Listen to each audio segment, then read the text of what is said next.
After 22 years of marriage, Megan Carter found herself in a place she never thought she'd be, alone in a spacious house that suddenly felt too quiet.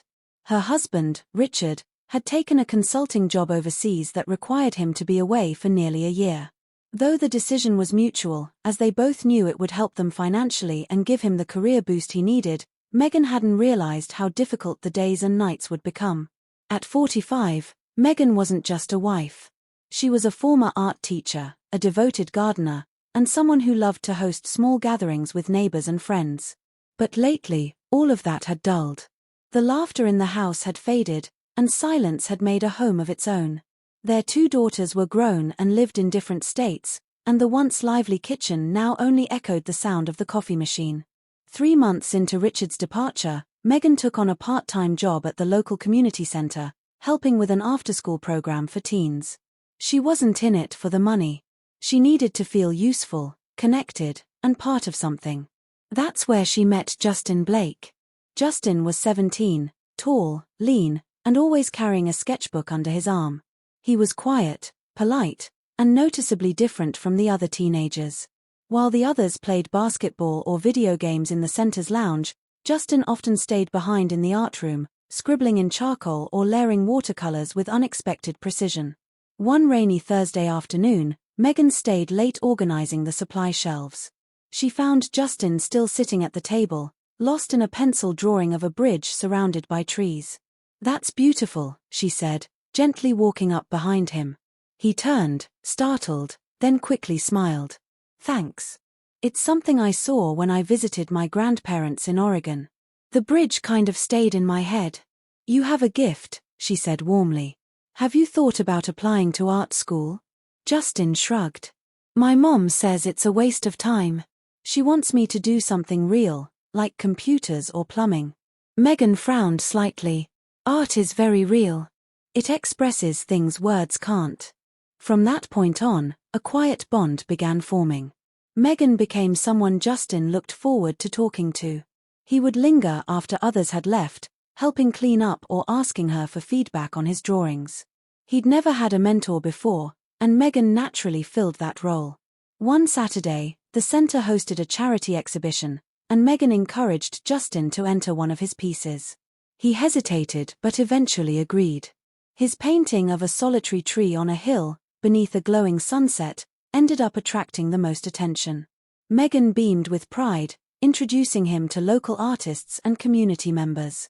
That night, as the exhibition wrapped up, Justin offered to help her load things into her car.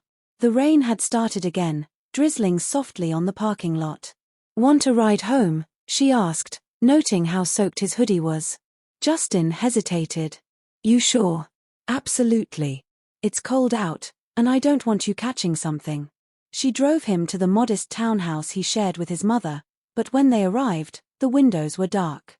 "Looks like she's not home," he muttered. "She works late at the diner sometimes. You can wait it out at my place if you want." "It's only 10 minutes away," Megan offered. "You can dry off, and I'll make hot chocolate." Back at her home, the fireplace was lit, and the kitchen smelled of cinnamon and warm milk. They sat in the living room with mugs in hand. Justin looked around, noticing the art on the walls, some of Megan's own pieces from years ago. "You used to paint?" "I did. I still do sometimes, but not as often as I should." "You should paint more," he said. "You have that same kind of emotion in your work that I try to put in mine." She smiled, touched. "That's probably the nicest thing anyone's said to me in a long time." From that night, Justin became a more regular presence in her life. He'd drop by after the center closed, sometimes bringing new sketches to show her or asking for feedback on a portfolio he was building. Megan helped him apply to 3 different art programs, writing glowing recommendations. She didn't talk about Richard much. It felt strange to explain why she was alone or why it sometimes felt like no one really saw her anymore. But with Justin, she felt acknowledged. It wasn't romantic, nor inappropriate. It was something purer, a connection built on creativity, loneliness, and unspoken understanding. One afternoon in late spring, they sat in the backyard under the gazebo. Birds chirped around them as sunlight filtered through the vines above. "I got in," Justin said, eyes bright. What? To the Emerson School of Visual Arts. Full scholarship. I couldn't believe it. Megan gasped and hugged him, pride swelling in her chest. Justin, that's incredible. I'm so proud of you.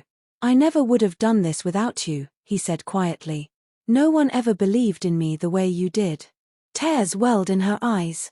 For the first time in a long time, she felt like she had made a real difference. As the months passed, Justin prepared for his move.